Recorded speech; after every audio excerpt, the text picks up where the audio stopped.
बिस्मिल्लाहिर्रहमानिर्रहीम। अस्सलाम वालेकुम। सेकेंड ईयर क्लास हमारा आपको जैसे पहले से फिर से पता है कि जूम मीटिंग के बाद चूँकि उसमें पार्टिसिपेंट कम शिरकत कर रहे थे, जबकि जो ये हमारा मीडियम है व्हाट्सएप एंड यूट्यूब चैनल वाला, इसमें ज़्यादा से ज़्यादा स्टूडेंट्स हमारे शिरकत कर रहे हैं।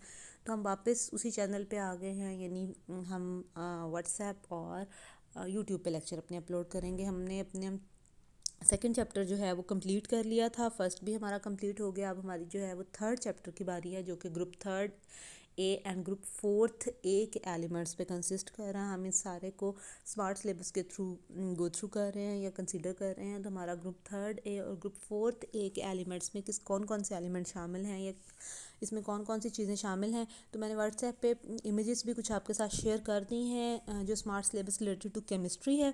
आप उसको देख लीजिएगा कि उसमें से आपने कौन कौन सी चीज़ें करनी है। उसमें स्पेशली पेज नंबर मेंशन है, वो आप देख लीजिएगा कि इस पेज से इस पेज तक हमने करना है। So group third A and group fourth A के एलिमेंट्स हमने डिस्कस करने हैं। पहले हम ग्रुप थर्ड ए को देख लेते हैं, उनका इंट्रोडक्शन देख लेते हैं। ग्रुप थर्ड ए जो है उनमें जो एलिमेंट्स आते हैं वो बोरोन, एलुमिनियम, गैलियम, इंडियम और थेलियम आता है। इसकी जो इलेक्ट्रॉनिक कन्फिग्रेशन की अगर आप बात करें तो इसके आउटर मोस्ट शेल में 3 इलेक्ट्रॉन आते हैं, यानी 2 एस में और एक पी में आता है। इनका स्मॉल साइज़ है और हाई चार्ज जो है वो बोरोन को नॉन मेटल है इसमें से, जबकि बाकी जो एलिमेंट्स हैं इसमें एलुमिनियम से लेके नीचे टेलोरियम तक ये सब के सब जो हैं ये मेटल्स हैं।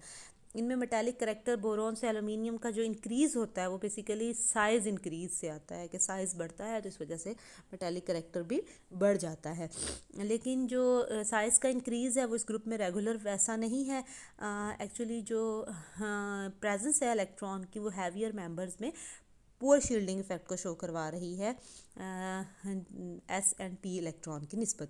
ठीक है, ये हमारे पास इनके कुछ करेक्टर्स आ जाते हैं, कुछ प्रॉपर्टीज़ आ जाती हैं जिनमें ionisation energy, electron affinity, electronegativity, atomic radius या इस तरह की प्रॉपर्टीज़ आ जाती हैं।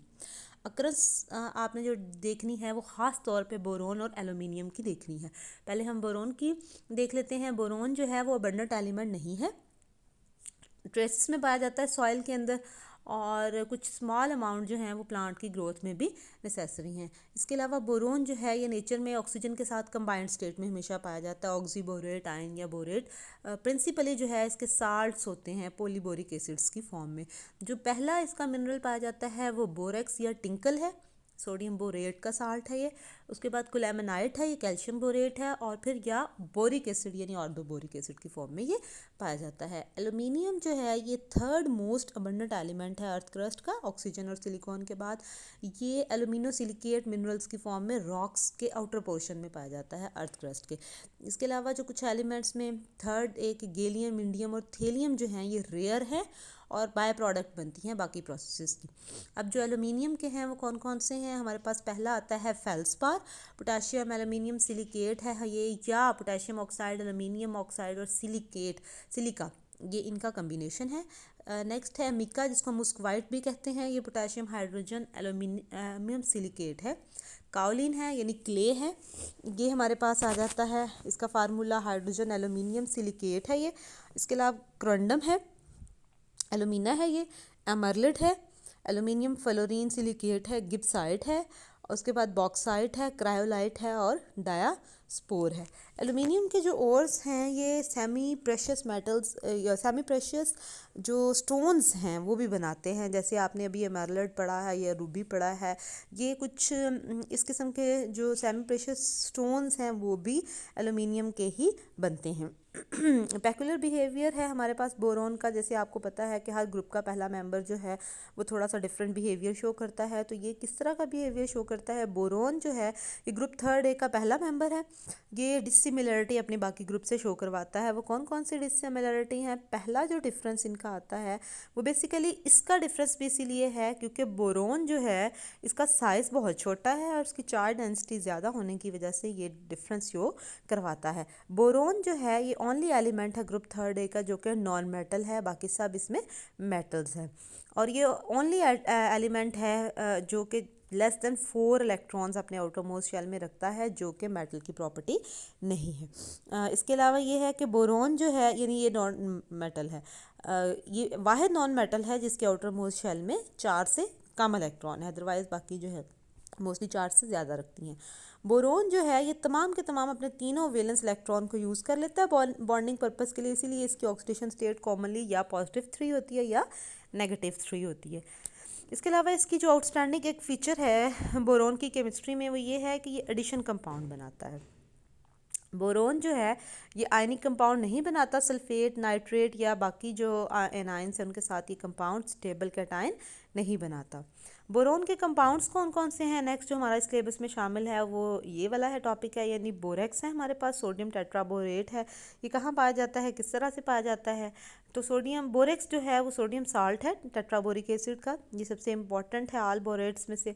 इसकी अक्रंस जो है ये टिंकल यानी ड्राइड लेक्स जो है तिब्बत वगैरह की, ये उनमें कैलिफोर्निया में और तिब्बत में जो ड्राइड लेक्स हैं उनके अंदर ये नेचुरल डिपॉजिट की फॉर्म में बोरेक्स पाया जाता है।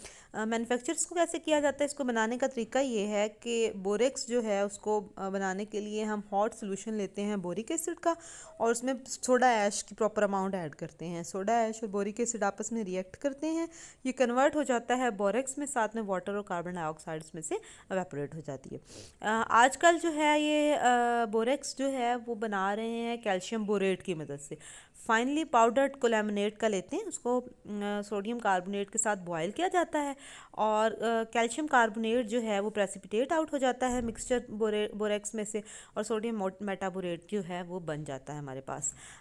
कोलैमिनाइट लेते हैं, इसको सोडियम कार्बोनेट से रिएक्ट करवाते हैं, कैल्शियम कार्बोनेट निकलता है, साथ में बोरेक्स बनता है और साथ में सोडियम मेटाबोरेट बनता है। ये क्लियर सोल्यूशन है, ऊपर वाला हिस्सा क्लियर होता है, उसको निकाल लिया जाता है, फिर उसको क्रिस्टलाइज करवाया जाता है तो बोरेक्स के क्रिस्टल सेपरेट आउट हो जाते हैं। ज़्यादा बोरेक्स हासिल करना है तो कार्बन डाइऑक्साइड मज़ीद जो नीचे मदर लीकर है उसमें से पास किया जाता है, फिर सोडियम मेटाबोरेट डिकम्पोज होकर बोरेक्स में चेंज हो जाता है। बोरेक्स में चेंज होने के साथ साथ में सोडियम कार्बोनेट बनता है तो बोरेक्स को फिर अलहदा कर दिया जाता है। इसको हम टिंकल की मदद से भी बनाते हैं। किस तरह से, टिंकल को पानी के साथ ट्रीट करवाते हैं और सोल्यूशन को क्लियर होने तक एवेपोरेट करवाते हैं तो नीचे क्रिस्टल्स जो हैं वो बोरेक्स के सेपरेट आउट हो जाते हैं। इस प्रॉपर्टीज़ क्या क्या हैं, ये वाइट कलर का क्रिस्टलाइन सॉलिड है, पानी में, ठंडे पानी में स्पैरिंगली सॉल्युबल है लेकिन गर्म पानी में ज़्यादा अच्छा सॉल्युबल होता है।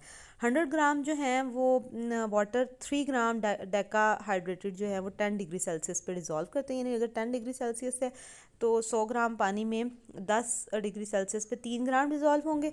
लेकिन अगर आपके पास टेम्परेचर हम 10 से 100 तक कर देते हैं तो ये 99.3 ग्राम तक पानी में डिज़ोल्व हो जाता है, यानी इसकी सॉल्युबिलिटी इतनी ज़्यादा इफ़ेक्ट होती है टेम्परेचर बढ़ाने से। अगर एक सैचुरेटेड सोल्यूशन जो है उसको क्रिस्टलाइज करवाया जाए 62 डिग्री सेल्सियस से अलाउ करवाया जाए बब पे तो ऑक्टाहाइड्रल क्रिस्टल्स बनते हैं, पेंटाहाइड्रेट की फॉर्म में वो सेपरेट आउट हो जाते हैं। अगर टेम्परेचर 62 डिग्री सेल्सियस से बिलो करवाया जाए तो डेकाहाइड्रेटेड हमारे पास आते हैं। इसका एक्विस सोल्यूशन जो होता है वो अल्कलाइन नेचर का होता है। क्यों अल्कलाइन होता है, क्योंकि जब हम इसकी हाइड्रोलिसिस करवाते हैं तो दो तरह की चीज़ें बनती हैं, एक अल्कली बनती है NaOH और साथ में एक एसिड बनता है जिसको बोरिक एसिड कहते हैं। अल्कली स्ट्रॉन्ग है इसमें NaOH और जो एसिड है वो वीक है, इसी वजह से इसका सोल्यूशन अल्कलाइन होगा। ये इस किस्म के क्वेश्चंस आपको पेपर में ज़रूर आते हैं कि जी ये इसका सोल्यूशन अल्कलाइन क्यों होता है, इसका सोल्यूशन इस तरह से क्यों होता है, तो आपने याद रखना है कि ये चीज़ें इस तरह से क्यों हैं। हाइड्रोलिसिस जो है वो प्रिवेंट करती है ग्लिसरीन की प्रेजेंस में। इसके अलावा जब हम इसको हीट करते हैं तो बोरेक्स अपना वाटर लॉस कर देता है, स्वेलअप होता है वाइट पोरस मास के अंदर। स्वेलिंग के बाद ये वाटर की एक्सप्लोजन करवाता है, फर्दर हीट करवाएं तो ये मेल्ट हो जाता है, क्लियर ट्रांसपेरेंट ग्लास की फॉर्म में आ जाता है जो कि मेटालिक ऑक्साइड के साथ कलर्ड बीड्स बनाता है। ये बेसिकली आपका एक टेस्ट भी है जिसको हम करवाएंगे बोरेक्स बीड टेस्ट के नाम से ये टेस्ट है, उसके अंदर हम इस मेथडोलॉजी को यूज़ करेंगे और किस तरह से करेंगे ये भी आपको नेक्स्ट हम बताते हैं। इसके अलावा एक्वेस सोल्यूशन जो है वो HCl या H2SO4 के साथ ये बोरिक एसिड बनाता है, जिसमें हमारे पास सोडियम क्लोराइड आ जाता है, बोरिक एसिड आ जाता है। इसी तरह से जब ये सल्फ्यूरिक एसिड के साथ है सोडियम सल्फेट या बोरिक एसिड आ जाता है। इस तरह से अगर हम बोरिक एसिड को अमोनियम क्लोराइड से रिएक्ट करवाएं तो ये सोडियम क्लोराइड बनाता है, बोरोन नाइट्राइड बनाता है और साथ में बोरोन ऑक्साइड बनता है। बोरेक्स को जब पानी में डिसॉल्व करवाएं तो ये हमारे पास आयंस की फॉर्म में स्प्लिट होता है, सोडियम आयन और बोरेट आयन की फॉर्म में। यही जो बोरेट आयन है इनकी हाइड्रोलिसिस होती है और ये बोरिक एसिड में कन्वर्ट हो जाते हैं, साथ में OH नेगेटिव आता है, यानी स्ट्रॉन्ग अल्कली बनती है और वीक एसिड बनता है। इस वजह से ये वीक एसिड जो है ये अलहदा कर देता है। इसलिए सोल्यूशन जो है इसका वो अल्कलाइन होगा, जिसे मैं आपको पहले ही बताया कि ये पेपर में आता है। जो हमारे पास बोरेक्स बीट टेस्ट है वो कैसे करते हैं, ये जो अपने साल्ट एनालिसिस के हवाले से मैंने आपको जितनी भी दी थी, जिसमें मैंने आपको कहा था कि जो कैटाइन होते हैं हम उनके ड्राई टेस्ट करते हैं, तो ये जो बोरेक्स बीट टेस्ट है ये उसी में आता है, ड्राई टेस्ट में। इसकी वजह से हम पहचान लेते हैं कुछ मेटल्स ऐसी हैं जैसे कॉपर वगैरह है, ये बोरेक्स बी टेस्ट देती हैं, तो ये इनको हम इस तरह से पहचानते हैं। बेसिकली इसमें करते क्या हैं, इसमें करते ये हैं कि एक प्लाटिनम वायर लेते हैं, उसका लूप बनाते हैं आगे से। लूप बनाने के बाद जो है उसमें थोड़ा सा पाउडर बोरेक्स का डालते हैं ऊपर, और उसके बाद उसमें उसको गर्म करते हैं। गर्म करने के बाद वो स्वेल हो जाता है। स्वेल होने के बाद ये कलरलेस होता है, ग्लास लाइक मास बनता है। मास जो ग्लास लाइक बनता है उसमें ऊपर से ग्रेन डालते हैं, थोड़े से ग्रेन जो हैं ये फूल जाते हैं और बीड बन जाता है। फिर इस बीड को ऑक्सीडाइजिंग फ्लेम और रिड्यूसिंग फ्लेम के ऊपर हम गर्म करते हैं। जो सॉल्ट हम लेते हैं ना उसको ऊपर स्प्रिंकल करते हैं, उसका बीड बनता है। यही जो बोरेक्स बीड टेस्ट है हमारा, इसके अंदर जो केमिस्ट्री इन्वॉल्व है, यानी क्या क्या चीज़ें बनती हैं, तो उसमें जो चीज़ें बनती हैं उसमें सोडियम मेटाबोरेट वगैरह बनते हैं। इसके अलावा मेटालिक ऑक्साइड्स जो बनते हैं वो उसमें कॉपर बोरेट बना देते हैं, जो कलर आते हैं। जैसे कॉपर है तो कॉपर जो है इसके बीड का ब्लू कलर होता है ऑक्सीडाइजिंग फ्लेम में, तो ये इस तरह का कलर दे देता है। यही हमारा आज का टॉपिक है। नेक्स्ट इंशाल्लाह हम आगे डिस्कस करेंगे।